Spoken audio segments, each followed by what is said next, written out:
The iMore Show is brought to you today by Lynda.com. Lynda.com is like the Matrix for your brain. It just injects knowledge directly into your system. It is the best thing ever. And we have right now a special offer. If you want to invest in yourself, if you want to make this the best 2015 ever, the best year ever, happens to be 2015, all you have to do is sign up for a free 10-day trial to Lynda.com by visiting Lynda.com/iMore. Go ahead. We challenge you to learn something new in 2015. Thanks, Lynda. It is February 6, 2015. I'm Rene Ritchie, and right now we're going to talk about photos for Mac. A lot. This is the iMore Show.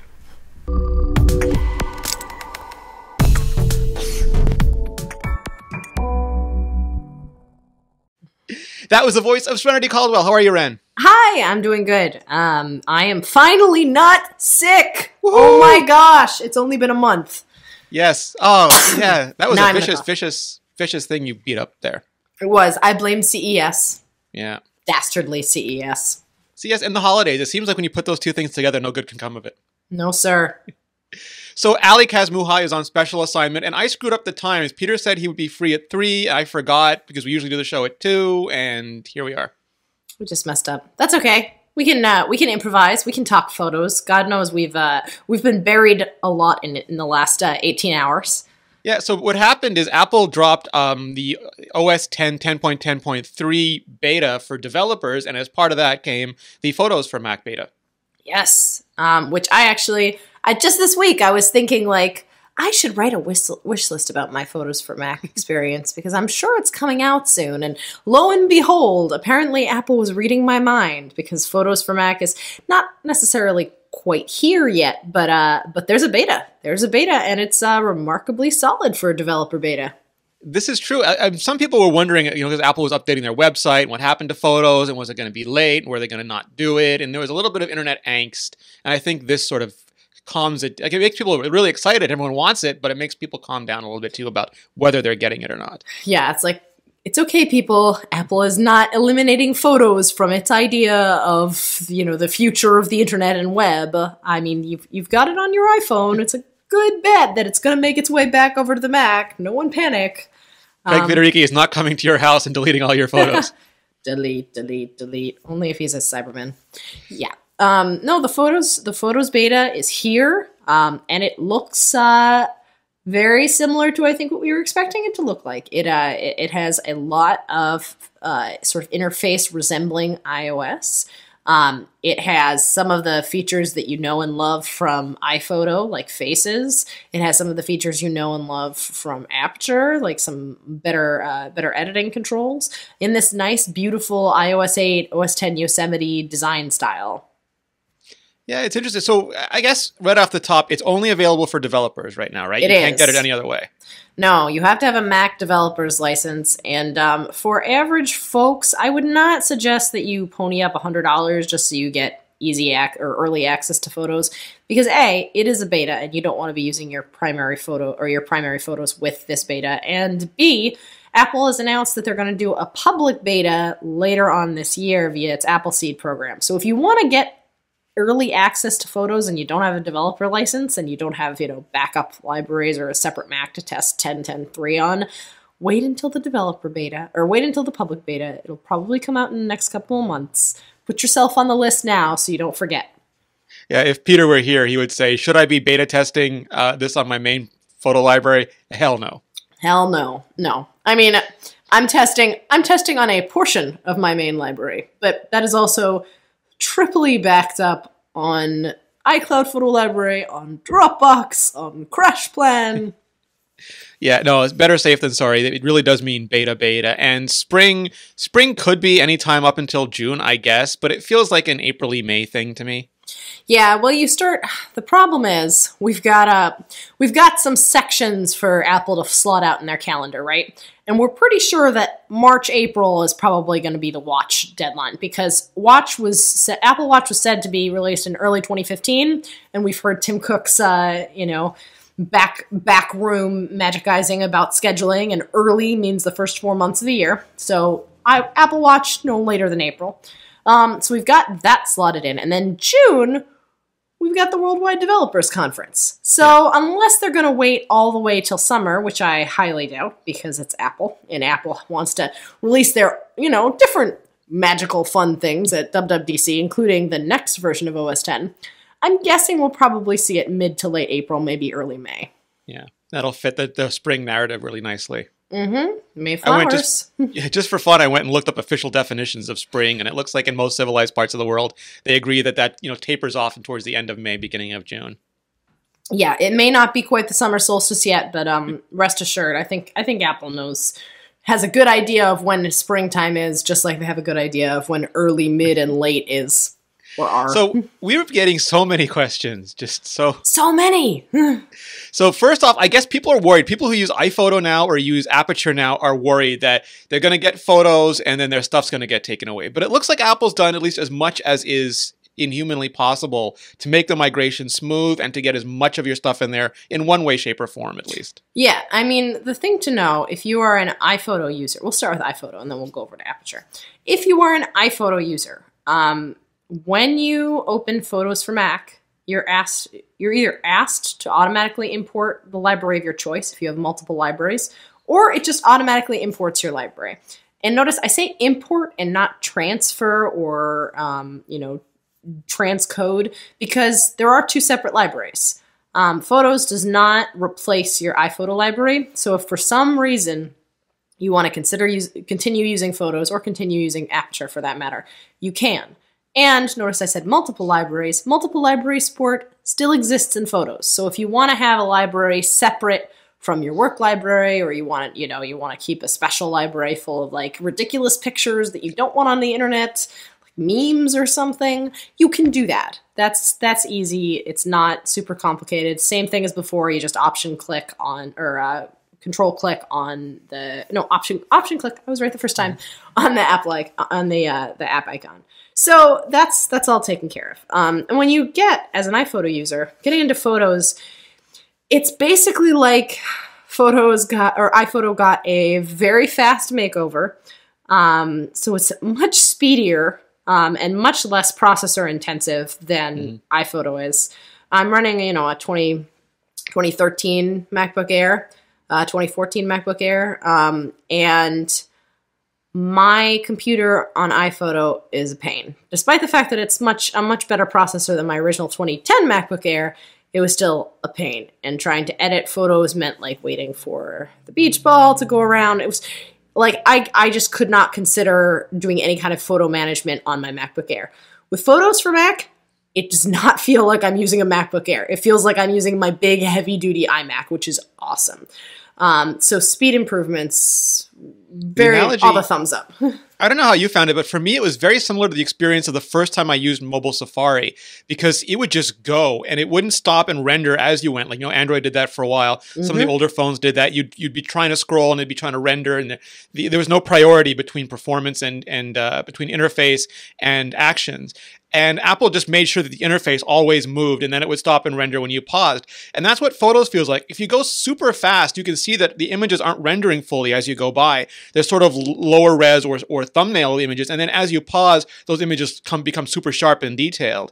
And it feels like they're doing everything possible to make the workload as light as possible so that interface can just fly. And I noticed it not just compared to iPhoto, but compared to Aperture. It just really moves. Now, I don't have terabytes of stuff in there, but Apple did say that they built it to scale because they realize that people do have terabytes of data now. Yeah, I mean, I think when iPhoto was originally created, they were, this was a time pre-smartphones when the idea of having 10,000 pictures a year was not necessarily the goal of the average user. Maybe your pro had 10,000, 20,000 photos in their library, but the average user probably had like 500, 1,000 digital photos. They're not that big, right? And then as iPhoto grew, it started to come under severe strain under its back end when everybody basically started getting bigger libraries, 10, 20, 30, 40 gigabyte photo libraries. Photos, at least I have about 80, 90 gigs in my Photos library, the testing library that I have right now. And Photos, no major lags. There are a couple of bugs in the developer program that cause insta crashes, but aside from that, It actually, like, scrolling feels smooth. It's exactly what you were saying about Safari, Renee. It feels fluid. It doesn't feel jerky. It doesn't feel like you have a subpar computer if you have a computer that's slightly slower. It just fewer things render. It's just, and the editing screen is so much faster than iPhoto and Aperture for that matter. Again, for people who are coming from Aperture or people who have been using both iPhoto and Aperture, there's a couple gotchas. I think like you have to, it doesn't do flags, it doesn't do stars, and it doesn't do one other thing. Yeah, well, there are a couple of sort of translations that you will find. Moving from iPhoto to Photos is not that big of a deal. Your events organization gets transferred into folders and albums. So there is hierarchical organization, and there is a hidden sidebar that you can pull out and reorganize and drag and drop and all of that. So people who want to have super hyper organized libraries can do so, and smart albums are still there.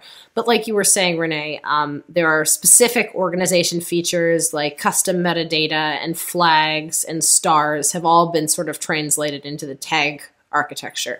So I think Apple just, it was a lot of stuff. It was a lot of junk, basically. Yeah, cruft. No, it's a lot of different ways to organize things, and I think Apple just wants to kind of consolidate. Similarly, places in iPhoto is gone in Photos for Mac. I don't necessarily think that geotagging will disappear forever. I imagine it's a feature that they want to add back at some point in the future. But for now, if you have geotagged photos, they show up in your library under the info tag, and you can see where the geotag is. But you can't add new geotags, and you can't change geotags, and you can't create smart albums based on location. There's like a pseudo places atmosphere in that if you go into Moments view and you click on a specific place in Moments, it will pop up the map of the United States, and it'll show you like little clusters here and there of pre-geotagged photos. Basically anything that comes off one of these guys, one of your phones. And the search got way smarter too. So for example, if you had something 5 stars or 1 stars in Aperture, you can type 1 star or 5 star and it'll search for that keyword. If you type in a location like California or Cupertino, it'll show you everything, all the photos from that area. So search, it's like it is on iOS, a little bit spotlighty, but it is much better than it was before. And it's much better than iOS too. There are many more commands that you can use. Other things that you can search by face. It's true. You can search by face. And the Faces architecture is there for people who are worried. It's a pseudo smart album. It's done. I don't know if it's quite finished being baked yet, but there is an option to sort of look through your untagged faces. They appear in like 6 bubbles at a time. And there's an option to tag faces, to untag faces. All of that is and well and love. The keyboard the keyword manager is still there, so you can quickly tag and untag photos.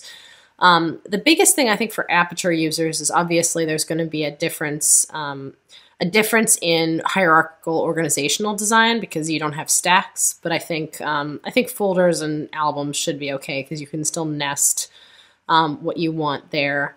But also you're looking at a severe kind of, just like we saw in Final Cut Pro to Final Cut Pro 10 and the new version of iMovie, there's been a bit of a drawback across the board. So the new editing tools and photos are very fast, very smart, and there's a surprising amount of good ones. Like if I pull it up right now, and I'm editing a photo, you've got your basic light, your basic color, your basic black and white sliders that you see in iPhoto.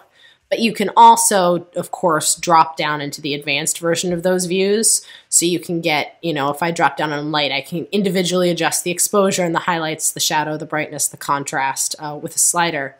But you can add additional adjustments. So people who are used to working with, say, a histogram or levels or white balance, or they want to define or reduce noise or sharpen their image, there are additional little sliders for that. That allow you to really see what's going on in the photo. But that does, with all of that really, really awesome sort of features packed away in there, you are losing things from Aperture. You're losing the loop. You're losing brushes. You're losing plugins right now, although I suspect we may see plugin architecture becoming available down the road.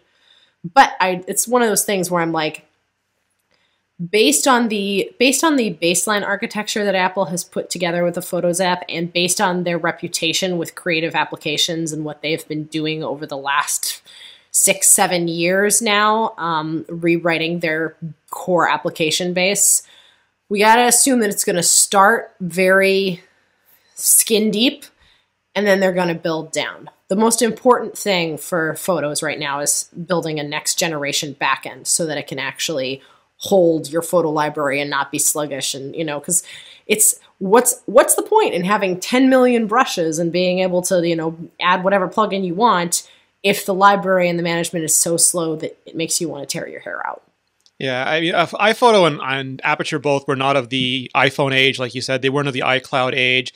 They were very much relics. They were legacy code bases. Apple took them really, really far, but it was pretty clear that they couldn't take them any further. And this starts fresh. This gives them a whole new interface, and it gives them a whole new architecture.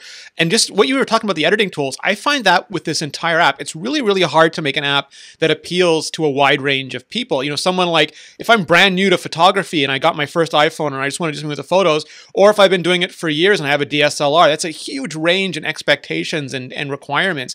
And what Apple's done is like this concept of depth, where on the interface, you start off and all you have is a very clean slate. All you see is the thumbnails of your images. Yes, you can pull up the sidebar if you're old school like that. You can open up the editing pane and you can just see a few controls, but you can also add the histogram. You can add the detail controls. You can add noise reduction. You can add all these things back. So you can take it from being an incredibly streamlined, incredibly simple interface that's really easy to use with magic wands for editing, magic wands for, aligning on the horizon, all these super easy tools, all the way up to sidebars and thumbnail bars and histograms and, individual contrast and color and saturation and sharpness and white balance.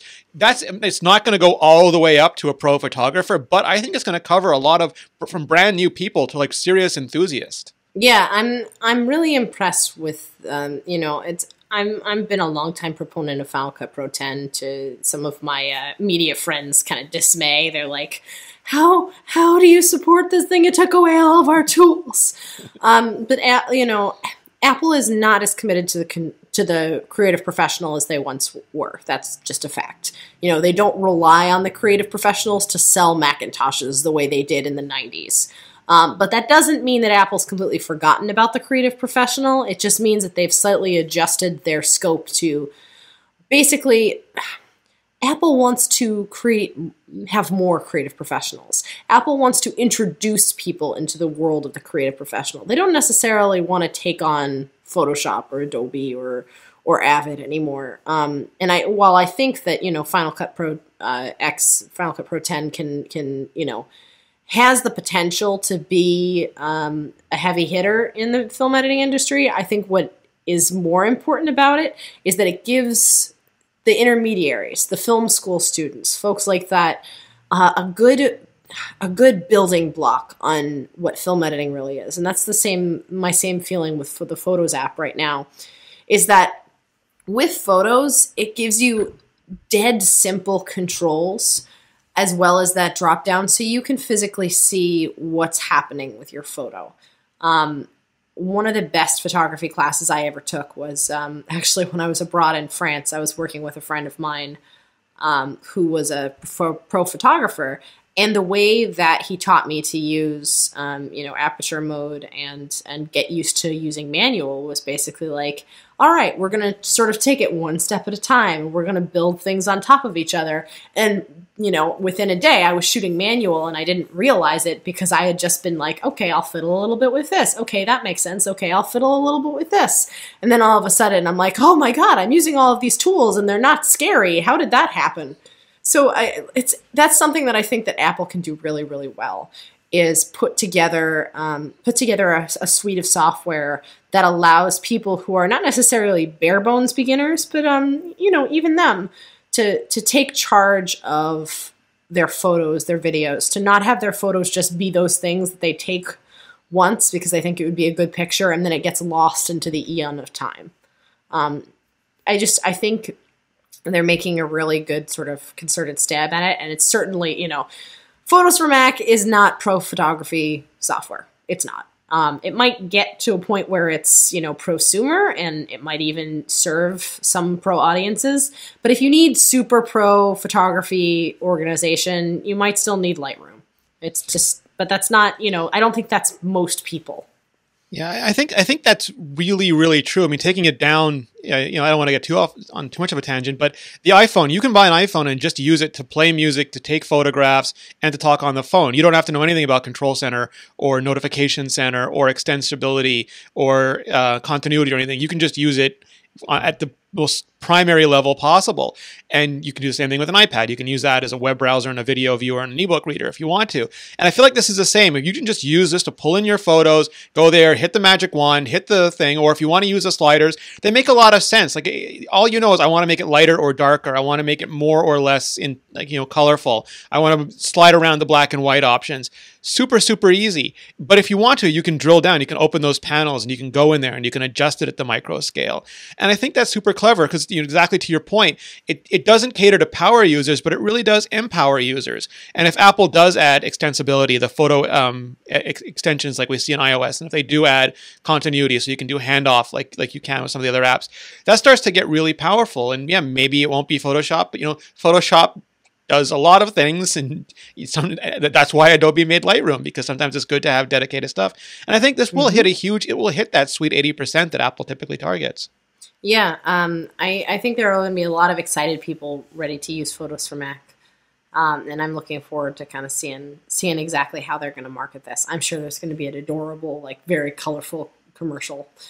But yeah, I think one thing you've said is this. There are still features clearly missing from here. We've seen no indication that this will support handoff, which seems to me like, if you're going to support, if you're going to build a ground up reinvention of your photo software, it would be pretty cool if you could, hand off in the middle of doing edits. But there are, just like iMovie, unfortunately, there are things that you can do on Photos for Mac that aren't supported right now on iOS. That includes the Faces Smart Album. That also includes smart albums in general, which that's been one of my long wish lists for iOS, is to have smart albums. And right now, it doesn't even look like folders are syncing per se. The same folders appear on both Mac and iOS when you first connect to iCloud Photo Library, but I haven't as yet been able to get one folder to go to the other device. And who knows how much of that is beta and how much of that is feature. Exactly. So it's one of those things where I've got to assume that some of these things are coming down the path. So I would advise anybody who's kind of paying attention to Photos for Mac, we're right now sort of keeping an ongoing FAQ about what we've discovered in it. But just, be aware that it's an early beta, and that if something isn't working right now, like for instance, there's no detect dupes in the library. There's an detect dupes, at the initial stage where you're importing your photos, but they're that field doesn't exist. Open in another program doesn't currently exist. There are things here that we might see improve along the line, and I just want to urge people to not get too panicky. If you're like, this feature isn't here, my life is ruined. Because the thing is, you can still use iPhoto and you can still use Aperture. Apple isn't pressing the doomed button on each of them as soon as they launch Photos for Mac into the real world. You can still keep on using them. It's just, they're going to die out eventually because they're not going to be continued to be updated. Just like Final Cut Pro 7 was, kind of limping along. They work on Yosemite, but there's no indication. And you can use Yosemite for a long time too. But, you can. Yeah. The thing I noticed, I used to use Open in Aperture a lot because I spent my entire life in Photoshop, so it was easier for me to just open in Photoshop for every photo, and I never ended up using much of Aperture at all, much to the consternation of my photography friends. With iPhoto, I never did that. I just grabbed the photo and dragged it into Photoshop, and that just works in Photos. And for anything that I need to pixel edit as a one-off, I can still do that. There's no change. There's no real change when it comes to Photos for me. So I think, again, that iPhotos thing is pretty cool. But the one, I'm sorry, I'm just going through your FAQ here. Serenity did a really amazing frequently asked questions post, and we'll link to it in the show notes.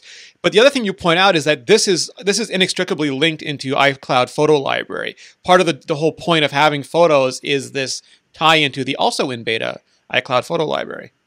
Mm-hmm. Absolutely. And iCloud Photo Library does a fantastic, fantastic job unifying photos. You know, it's kind of been limping along right now in that we have it on the phone and we sort of have it in very limited beta on the web, but you couldn't upload RAWs and it all lived on your phone. It was not the best solution. So having it tie to the Mac and being able to have like a strong repository for your photos, both on your hard drive and up in the cloud. iCloud Photo Library is doing things sort of similar to Dropbox, where it's going to let you have the option to store all of your photos locally. If you have a hard drive big enough or an external hard drive big enough, Photos does support external projects or external libraries.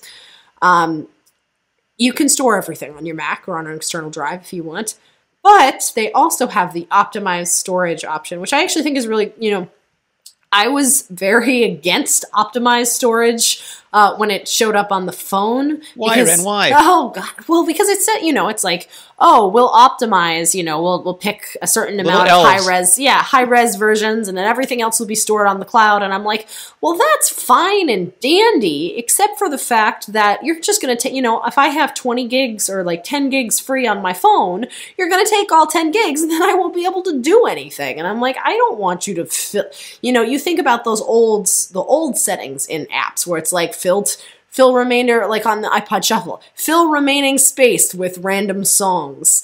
I was basically picturing optimized storage like that. And it turns out that the science behind the secret special sauce going on in optimized photos is actually much cooler than that. And it involves taking a percentage, looking at your available hard drive space and then taking a percentage of that and applying it to your stored photos. And that percentage can dynamically change. So, if you start off having like 100 gigs free, well, the Photos library might take like 20 or 30 gigs. But if you drop down to like, 10 or 15 gigs free, say you just put a bunch of movies on your computer or whatever, that automatically adjusts to make sure that you still have a certain percentage of free space. And I think that's really cool, and I'm hoping that legitimately might be a way for people to trust that Apple can just manage the locally stored versus not locally stored, and they don't have to worry like I usually do about, okay, I'm going to delete this file, this file, this file, and this file, and I know it's stored or up in the cloud, so I don't have to worry about having it on my hard drive. It takes all of that, nitty-gritty management out of the user's hands and has it all done autonomously, which I think is really cool. Yeah, it reminds me, I'm going to sound like old guy now for a few minutes, but it reminds me of when this was a big problem in data software too for a while, because your online RAM was really expensive and keeping information online was really expensive, but offline was these tape backups that were incredibly hard to get anything off of. And you didn't have anything in between, and they ended up creating nearline storage, which would keep the most highly used, frequently used data online and keep the rest of it offline, and then sort of intelligently manage and move things back and forth, almost like how a Fusion drive works, how iTunes Match works. It's just basically blurring the line between what's on your device and what's on the cloud. So if you favorite a picture or you open it a bunch of times or you just recently took it, it's likely to be on your device in full fidelity. And if you took a bunch of photos a year ago and haven't looked at them since, those are likely to be there in thumbnails with a very quick access to iCloud if you ever go back and want to tap on them again. So it means that you have most of your stuff there. I'd say again, like 80% of your stuff there if you ever need it in case of an internet failure. But everything else is just one click, one tap, and one download away. And I think like you'll see the little iCloud icon on stuff that isn't local. And that's super smart because I want the speed of high availability, but I don't want to give up all my storage. And this sort of gives me the best of both worlds. Yeah, it balances it all out. And I also appreciate that there's been, again, some smart thinking going into what should be stored, including like your favorites photos, as well as photos you've recently edited or photos that you're recently working with.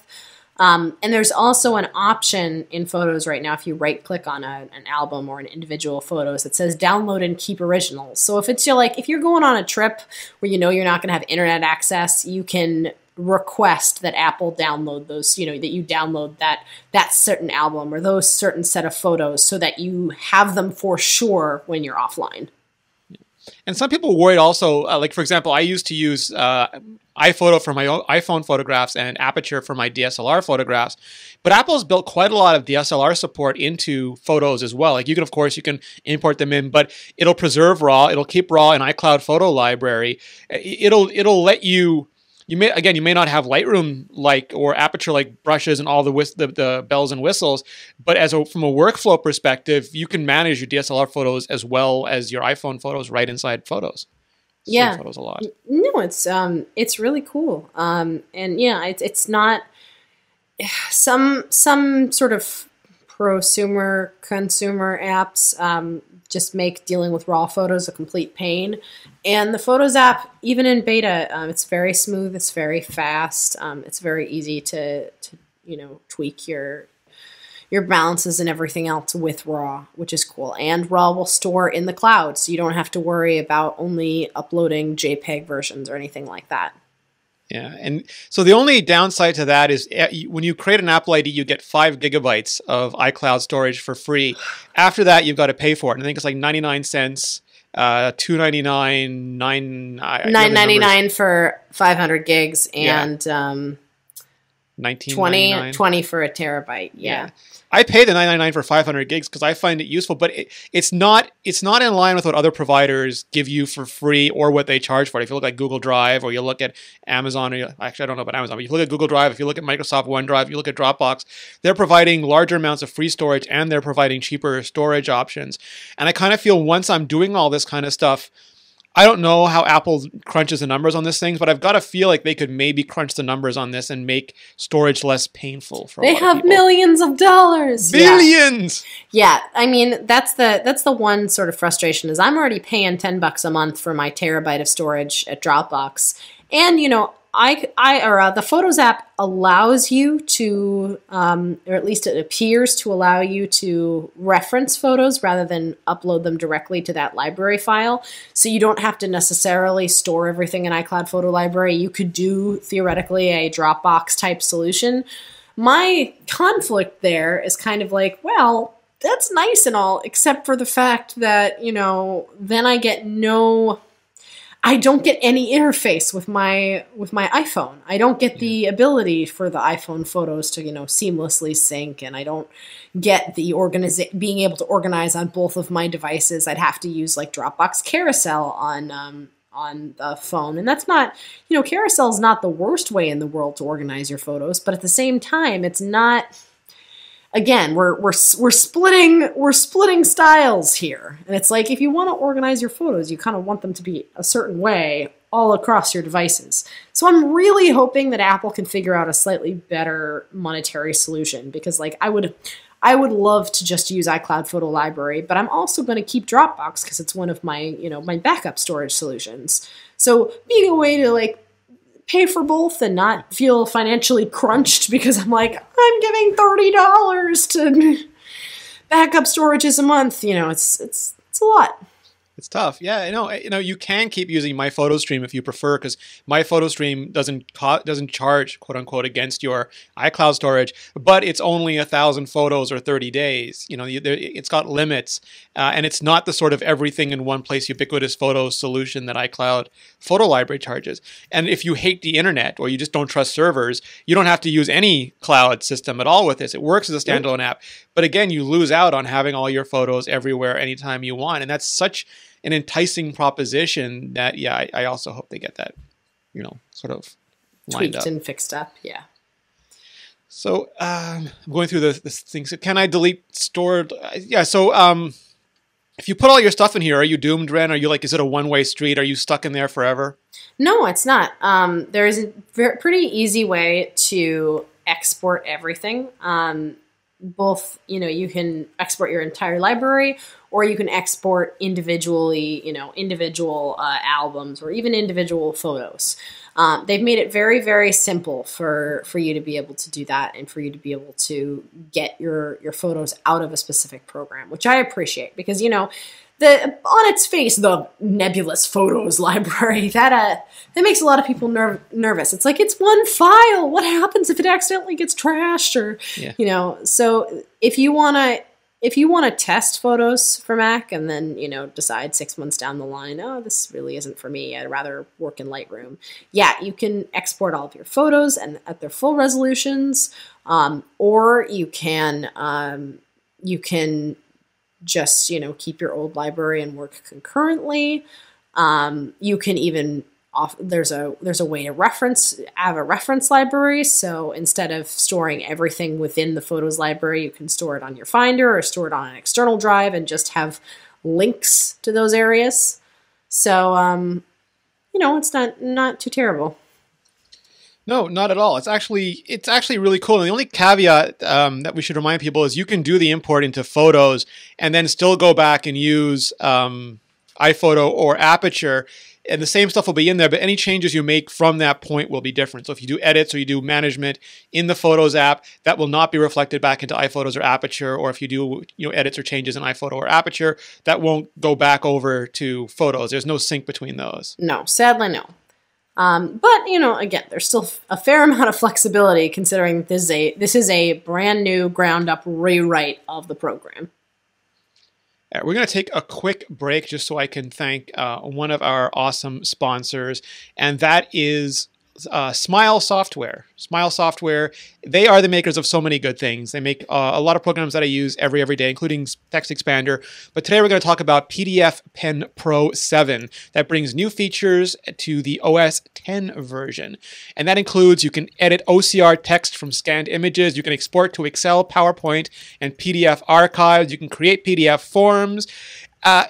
I like PDF Pen Pro a lot, and not just because one of the developers happens to be super smart and living in Montreal. It's entirely coincidental. Definitely entirely coincidental. No, PDF Pen is really cool, and I hate signing paper. Like, I have to renew my passport pretty soon, and I'm loathing it because it requires me to, put on a coat and go out into the frigid north. I don't know if you've heard, but the Northeast is covered under 4 feet of snow. And I gotta sign something on paper and mail it and wait 4 to 6 weeks. PDF Pen, being able to do everything electronically is awesome. And sadly, US government doesn't accept electronic passport renewals just yet. But maybe in the future, and if they do, then I can use PDF Pen to sign for them. That's so lame. Kevin Michaluk, our my beloved supervisor, warden, I don't know what you want to call him. He needed me to sign a couple of things, and he's like, just print them out, sign them, fax it. And I said, no. I say thee nay, Kevin Michaluk. I am using PDF Pen Pro, and I just opened up the file. I added my digital signature to it. I went and typed in some things, wrapped it all up, and sent it off to him. And then 3 seconds later, he was downloading PDF Pen Pro because he'd been faxing things around like an animal. Exactly. We're not in the early 90s anymore. Death to the fax machine. We're not going to take it any. Yeah, it's got updated modern Yosemite user interface. It's got, you can proof OCR text from scanned pages. There's context-sensitive pop-up menus. You can load and save performance improvements. There are performance improvements to load and save. It's compatibility with iCloud Drive. There's freeform. There's just a plethora of new and awesome features. And if you do anything that involves handling PDFs on your Mac, you're really going to want this because, wait for it, it's going to make your life better. It's just going to make your life so much better. Mm-hmm. Absolutely. So, also, extra information, David Sparks, who's at Mac Sparks, has done a series of new videos outlining how to do a bunch of common stuff. So if you like the idea, but you're just not certain how to get started, all you got to do is go to smilesoftware.com/pdfpenpro/screencast, and you can just watch the videos. David Sparks will walk you through it. If you go to smilesoftware.com/iMore, you can get a ton more information, and it lets them know that you find out about the app from this show. But really, the important thing is just to go and download the app. So go to smilesoftware.com. Download it, try it out, enjoy it, and let us know how you like it, because I got a feeling you're going to love it as much as we do. Agreed. Thank you, Smile Software. You are awesome. Woo, smile. All right, so there are a couple other things that we wanted to talk about. Yeah, in terms of, do you want to talk about photos, in terms of your final sort of thoughts about where it's going? Do you want to talk about all of the other crazy great stuff we published this week? Yeah, so maybe some final thoughts. I'm really excited about Photos. It is one of those cases where it's better than I thought it was going to be based just on the WWC. Because as much as I love iMovie and Final Cut Pro 10 now, it was hard initially. iWork was hard initially. Oh, and I feel iMovie 11. Oh, God. It was hard, and yes, the stuff came back. And our friend Martin Reich, Safe Solvent, he taught me how to do a 3-camera edit in 2 or 5 minutes on Final Cut Pro, and I was producing a podcast. It was amazing, and I could never have done that on the old version. And so, as much as I love them now, it was hard at the beginning. Photos feels like it's much further along that curve. Like, yes, they rebuilt it from the ground up, but they've put enough back that it doesn't feel anywhere nearly as painful as those other transitions did. Yeah, I have to agree, and it makes me think that they could have released a very bare bones version of Photos with 1010, and we all would have complained and thrown a racket and being like, "This isn't Photos! How dare you! How dare you!" Yeah, exactly. But it looks like the software is worth the wait, and hopefully they will continue to iterate upon it. I think as it is right now, I can solidly say that I will use this for organization. I was waiting very sort of with bated breath because I honestly didn't know whether I was going to have to like buy Lightroom and shift everything over to Lightroom, or if that was going to be in my future. But I feel confident in saying that like I can organize my photos in the Photos app, and hopefully with iCloud Photo Library. The storage space I'm a little worried about. I don't have the $10 a month 500 gigabytes just yet, but I think I might need to upgrade. Yeah, I feel much. Marco very nicely linked to your FAQ and said that he was excited about it because it sort of it fit the niche of how he wanted to do his photography, because his wife is a photographer, but he's not. He's taking much more casual, family oriented photos, and iPhoto wasn't quite enough and aperture was too much. That's exactly how I felt. And this might be that perfect niche like that. As much as Apple says the iPhone is for everyday photography, I kind of feel like Photos has become the app for everyday photographers. Yeah. This might be the Goldilocks bed, the just right in the middle, perfect for me kind of thing. So comfy. Yeah. I think keep an open mind. If you don't have the features right now that are essential for your workflow, there are other programs. Don't panic. You don't feel the need that you have to use Photos just because it's an Apple product. Like if it doesn't fit your workflow, that's okay. Maybe it'll fit your workflow down the line. Maybe it won't. But whatever. It has to be the app that's right for you. And even if you are a pro photographer, chances are you have people in your family who aren't, and you probably don't want them messing with your super duper, pro photography setup. So you can just give them Photos and they'll be happy. Exactly. Here, take this. Make this work. And your tech support your burden will just plummet. Exactly. No tech support is good. So yeah, overall, Photos for Mac, I'm going to keep on calling it iPhoto, because same way I'm going to keep on calling it iWatch when I mean Apple Watch, because words. But Photos for Mac beta, developer beta, giving it really thumbs up. And if you have questions, if you want to know if something exists, if it's missing, if it might be coming in the future, hit us up at iMore.com. Check out our FAQ, because I basically am in that almost every day and answering people's questions and updating answers. So if you still looking for information on that, don't feel scared to hit us up. She is making all the frequently asked questions frequently answered. That's the goal. So a couple new and exciting things, Ren. We've got 2 new columns that started this week. I'm so happy about these. Yeah, I am really psyched about this too. So today, are we putting out this show today? I hope we're putting out this show today. Friday, for everybody listening to the podcast, Friday, February 6th, we started a new author spotlight column, or Rene is calling it the back page column. I'm calling it the network. We need to figure out a solid name. Anatko was teasing me because he said that you have to flip the internet over and see the vodka ad before it becomes a real back page. Yes, the official. We'll just have like a little rotation. Hey, Derek Kessler, code us up something, make us something pretty. I feel like Friday is the back page of iMore, because we start the week, and then Friday is the end of the week. Friday is like the fun day. I'm going to publish hopefully an article later on like goofy internet trolling tricks for iMessage. Like it's the day where we're like, all right, you guys have had a crazy week. Let's have some fun with technology. It's casual Friday. Yeah, exactly. Let's make it a good time.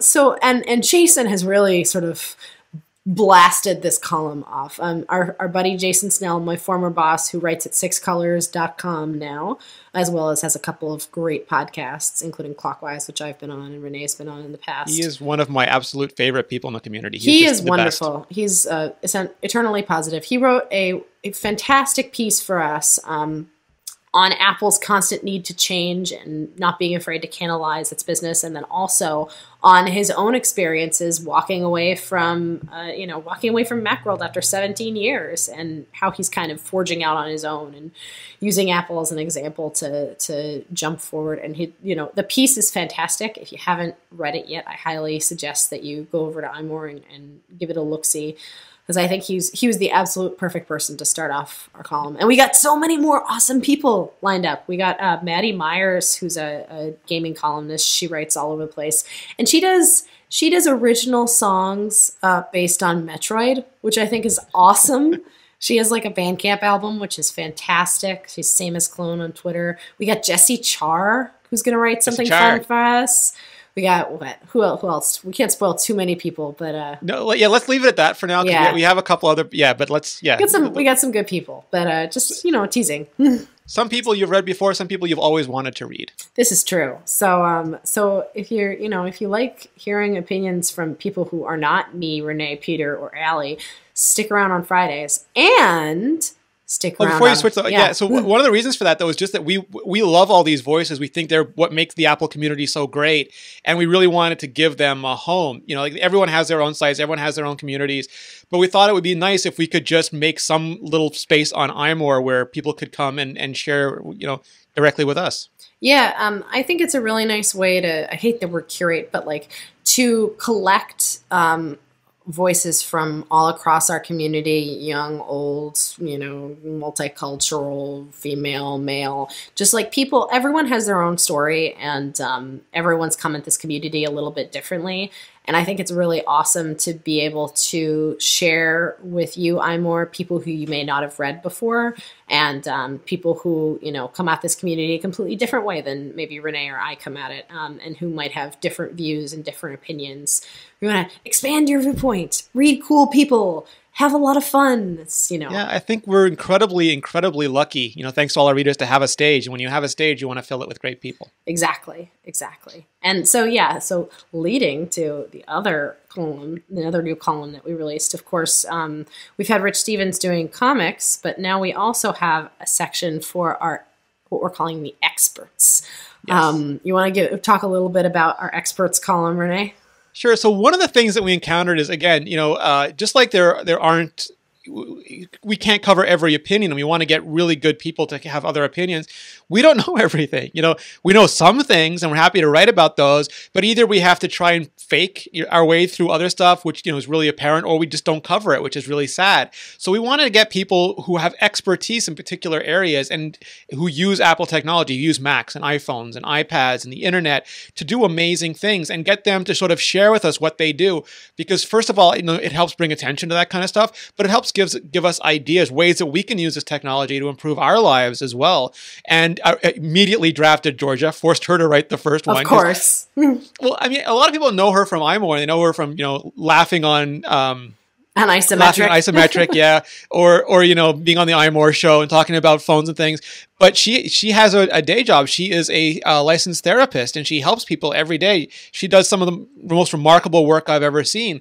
And we did a show called Zen and Tech for a while where she would share that, but we've sort of discontinued that. We're looking at making a new version of it. But in the meantime, I thought it'd be great if she could share some of what she does with technology. And she wrote about procrastination and how she uses the iPhone not as a distraction, not to sit there and play video games and not do her work, but to actually help her get her work done. I thought that was a really cool angle. Yeah, it was a great column, and there seemed to be a bunch of people on iMore who really dug it. So we're gonna have, again, it's a disservice if Renee and I, we can read up on something and we can write it to the best of our ability, and God knows I love diving deep into something interesting like coding, but my coding 101 is not going to be nearly as interesting as, say, a coding 101 piece from a top iOS developer or like a top Mac developer.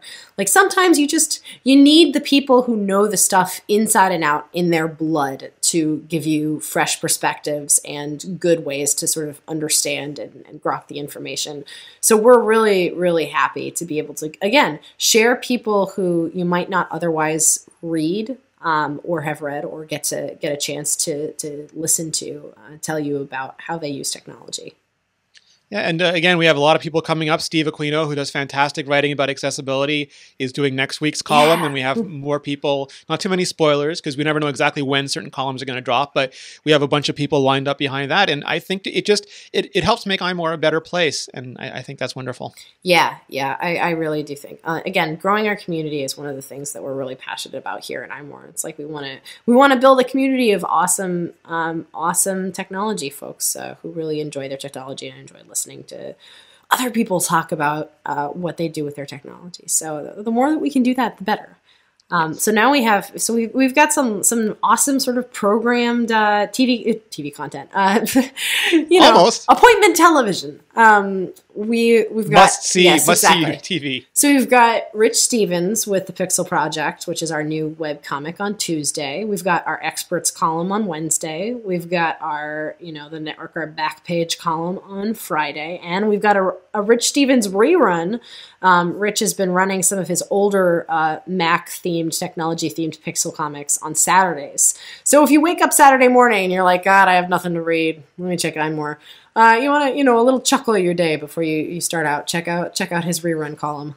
Yeah, and and what I like so much is it's coexisting with the kind of stuff that we're formalizing. Like we're doing a roundtable on Thursdays. This week's was about the Apple stores. Serenity's doing the photography column on Tuesdays. Allie's doing her do-it-yourself column on Saturdays. Peter and Allie are doing Mac and iOS help columns. I think those are on Tuesdays and Thursdays. And it really is like it's in some ways it's a little more formal, but in other ways it's also, I feel, a little more reliable. Yeah, no, it's nice so that we really want to make consistent columns so that you guys can, feel like you have a place to go and check and, consistently be like, all right, I've got an iOS question, or maybe I didn't know about this Mac question, but hey, Peter's writing about it, so it might be something interesting to read about. Yeah, no, it makes me incredibly happy. And we have some other cool stuff coming your way as well. Like this is the beginning. This is not the end. Yes, exactly. We have 2 super secret podcasts that I think we're going to launch next week. So, keep your eyes peeled, ears tuned for those. We already got the artwork in. I'm so excited. Yeah. Oh, and we've got brand new album art on this episode of this show. We do. It's very fancy. Thanks to our designers for that, and Rene for tweaking and messing around. It's from Jose Negron and company. Jose! Thank you, Jose. So there was a couple other things that came out. We mentioned the roundtable about Apple stores. I really like that because part of the reason is we get a lot of feedback from these. And in the beginning, Serenity and I were like, oh, those blue shirts and khakis, that sounds awfully Best Buy. And almost immediately we were like, no, guys, no, it's not. The khakis are optional. It's just like there's certain things that are more formal. Some stores were always that way. Other stores. So I like these because, again, it's part of this community discussion that goes on. Yeah, and I also like going back and forth with you and Allie and Peter about various things. Like we did our Apple Pay roundup and our iPad roundup. And it's really interesting to me because I definitely have like my way of using my iOS devices, and hearing what other people like and dislike about theirs and whether or not they're using Apple Pay. Like Peter and I got into a thing about, I use Apple Pay all the time because the stores that I go to happen to support it, but he's out in the Cape and not so many stores support it, and he's not going shopping that much anyway. So being able to have, that back and forth and be like, oh, you use your device completely differently than me. That's really interesting. Peter took the grumpy part of that argument. I'm shocked. I know. Peter being grumpy. Get off my lawn. So there was a ton of it. I did a brief editorial on screenshots from the Watch Companion app started leaking out and icons and things. And we always get asked why we don't, really cover that stuff. And the thing for me is I agree to NDAs for beta software. Like I'm running photos right now because I agreed to the NDA for the beta version of OS 10.10.3. And that means I agree not to follow Apple's rules. And they've gotten much easier with this. They used to not be able to say anything. Yeah, I forget the term you used, Randy. It was really good. It was like an iron curtain. Yeah, the iron curtain.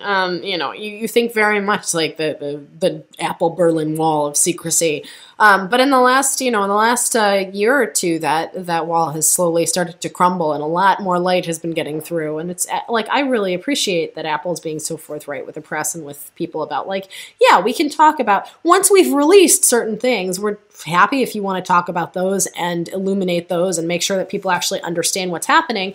But when we're talking about like rumoring and leaked stuff, that's a little bit harder to report on because again, it's like how what you were comparing to in the article, Renee, where it's when I was a kid, I would read spoiler sites incessantly because those days it was pre-DVR. But like the internet had just become a thing. So I was missing my regular shows all the times. And I used the spoiler sites to kind of like keep me apprised to be like, all right, that's what's going to happen. Okay. I feel good. Even if I don't get to see that episode, I still know what's going on. But with like the Apple Watch, I'm like, some of these things, you know what? It's more fun to open presents on Christmas morning sometimes. You don't need to see every little nitty bitty piece because then, again, if you peek at a Christmas present, you're like, oh man, it's a Transformer. And then you open it up and it's actually socks. And you're like, when did that happen? No, that's exactly true. I mean, and it happened. A really good example of this was the health app last year. It leaked out before the beta came out, and it was using a card metaphor. But at some point, Apple realized we have way too much data for a card metaphor. We're going to put it in a list view. And then it came out with a list view and was like, well, what happened to the card metaphor? I kind of like that better. And it's sort of like when you like right now, do I want to know what's happening in the next Star Wars movie? Do I want to know what happens with Arrow and Ra's al Ghul? Maybe, but then if they change those plans, I'm going to be thinking, I thought that was better. Why didn't they do it? And it just changes my reaction from being about the final product to being about the process. I love process, but I like to look at the process now after the product. It's the same way like if you read a book or a movie, and it's really an individual thing. Some people love movie spoilers. Some people love device and software leaks. I personally don't do it because when I agree to an NDA, if I don't follow Apple's NDA, I don't feel like any developer could trust me to follow their NDA, and then I won't get to see and write about all this cool software and do previews for everybody when it launches and help articles and stuff. And I think for me, it's worth it. Other people think I don't care about NDAs. I'm never going to sign one. I don't want that responsibility if I find something that's free and clear to publish. That's great too. I mean, there's all sorts of sites you can go to and, different things you can look at. Yeah, the way I feel about that kind of like, we are not investigative journalists here. We're tech journalists. Like there's a certain compulsion and a certain requirement for investigative journalists to publish things that that their audience, that people have a right to know about. In tech journalism, that window of things that people should know is much smaller. Like, sexism in tech, absolutely something that you should break an NDA or whatever to write about. What the Apple Watch's, icon might look like, I don't feel personally a driving need to be like, yes, this is something the people should know about. If the people don't know about what this icon looks like at this exact moment, I'm not doing my job as a journalist. Damn it.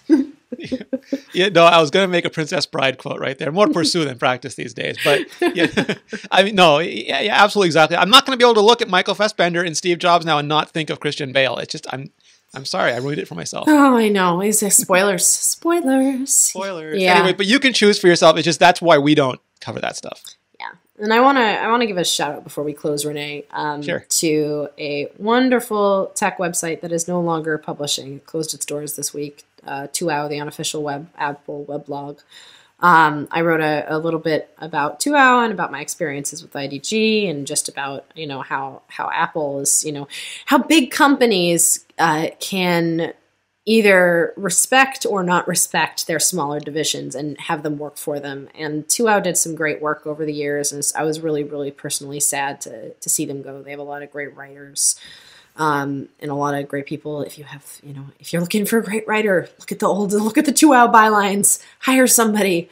But they did some great work over the last, 10 years. I think they started up in 2004, and it's just, it makes me sad. And I'm really bummed for them. I'm excited to hear, there's some new Apple websites coming out, including Apple World Today, which is going to be 2hour veterans. But also when I wrote that piece, I wanted to tip my hat to 2hour and also point out that the people who are first Macworld, then 2hour, niche blogs, hobby blogs are going down in flames. Yeah, exactly. And I'm like, not so much, guys. It's not, not talking corporate secrets, but we're doing pretty good. We have a great audience. We love you guys. We're having a great time doing this stuff, and we focus on the essentials. But what makes us, what I'm really happy about like working here is that we have a parent corporation and we have bosses that understand what we do versus what our other publications do and where we fit into the general scheme of things. And some people that, that's very true of, and other companies it's less true. And so the whole niche blog is dead meme. I want to kill that. I want to kill. Yeah, I love the I don't know the right way to say it, but the way that you phrased it, because you look at something like the Apple TV, and for Apple, that's no business. And, a lot of companies would just cancel that. Mm-hmm. And yes, there is a compelling future to it, but they might cancel it and relaunch it. But Apple doesn't do profit and loss per division or per product. They do that for the entire company. And for that very reason is because they never want to have pressure put on an individual component that by itself does not create enormous value, but when combined as part of their overall offering, really enhances the value of their other products. Like the Apple TV makes the iPhone and the iPad better, and that's valuable to them. Mm-hmm. And I think that, we have, iMore is doing great, but we have, Connectedly, which we're just building up, and who knows what's going to happen to that. But for now, it's just a really interesting space, and we believe it adds value to all the other sites that we run. And it's always going to be a decision, and it's always going to be, challenging to make these things work. But I like the idea of a world where there is room to nurture smaller things or more niche things as part of your overall ginormous empire of things. Yeah, well, it's funny because the late Pat McGovern, who was CEO of IDG for a very long time, which is the parent company of Macworld, IDG is a huge analyst business in IDC as well as doing journalism. And there's a quote going around. I don't remember the exact quote, but he was very much like, our journalism business. Our analyst business may make 90% of the profit, but, we have the journalism so that people can understand our numbers, so that, that the people actually understand what's going on in the world of technology, and they can feel informed. So we're not just, publishing things into a void where it's like, oh yes, we want to show exactly what kind of worlds that we can build for people. And I feel like that's kind of Apple's motif as well, as you gotta be willing to take a risk on smaller things and trust that they're going to work out for you. And that's not always going to be the truth. I mean, we can look at the Apple Cube, poor little G3 Cube, but G4 Cube, but it's worth taking the risk, and it's worth supporting this. And if you can't make it work in a big company, then there's nothing to say that it's it might be time to go off on your own. You look at what again my former boss Jason is doing with Six Colors, or what Jim Dalrymple is doing with site. Loop Insight. Yeah. There are a lot of, or John doing Daring Fireball for that matter. There are a lot of different ways that we can provide value to the Apple community and the gaming community and the car blog community, the scientific community. Like, there are tons of niche blogs that just... Ben Thompson, another great one. Yeah, Sir Techery is amazing. It's just, finding your way of fitting into the community. And if you're working with a bigger parent company, making sure that they understand those values. Building a small audience is important. And building a loyal audience is the most important thing of all. So I'm raising a glass to our friends at TUA. Cheers, Victor Negreda Jr., Mike T. Rose, Dave Kalo. I'm going to forget so many names. Erica People are angry at me. Yeah. Doc Rock. Yeah. So many, Stephen so Sandy. great people. Yeah. And people, Christina Warren, I first met when she was working at TUA, Nick Fletcher, so many, Scott McNulty worked there, just so many luminaries, all of them. Cheers, guys. Yeah. Thank you, Ren. So if people want to find you roundabout internet way, where do they go? They can find me at SETTERN on the Twitter, as well as the Instagram, and on iMore.com, where I will no doubt be writing so much about photos in the coming months. so much about photos. All the photo things. You can find Peter Cohen at Flarg, Flargh. You can find Ali Kazmuha at iMuggle, IMUGGLE. And you can find me at Rene Ritchie, RENERITCHIE. I want to thank everyone who joined us live, everyone who listens to the show. We're going to be moving the show to Wednesdays starting next week. I might not be on it, but we're gonna be moving it to Wednesdays. We'll figure it out. Yeah, we'll figure it out starting next week because we have some other stuff that's going to be debuting soon. We want to make sure that everything secret podcasts that we want to make sure everything is properly spread out for you guys. But if you missed the show live, you can find it on iTunes, and if you want to watch the video version, you can go to youtube.com/iMore video. If you haven't yet, please leave a rating, please leave a review. It helps iTunes know that you're actually interested in the show, and then they feature us a little bit, and that never hurts. Never. Thank you all. You're a wonderful, handsome, insightful community, and you're just awesome. Yeah, and thank you to lynda.com for sponsoring us and Smile Software. We appreciate it. It helps us, keep the lights on. Oh yeah, I'm going to just one more time. You can, we have a great offer from lynda.com. You can sign up for a free 10-day trial. You just go to lynda.com/iMore. We're challenging you. Lynda's challenging you. I'm challenging you. Serenity's challenging you to do something great in 2015. You can learn about iOS 8, iPhone, and iPad essential training, setting up your mobile office, speeding up and maintaining your Mac. Anything you want to know, whether it's a little bit or a lot, you can get it from lynda.com. So once more, lynda.com/iMore, free 10-day trial. Just do it. Do it. It's fun. Lynda's great. Thanks, everybody. Have a great weekend. Take care.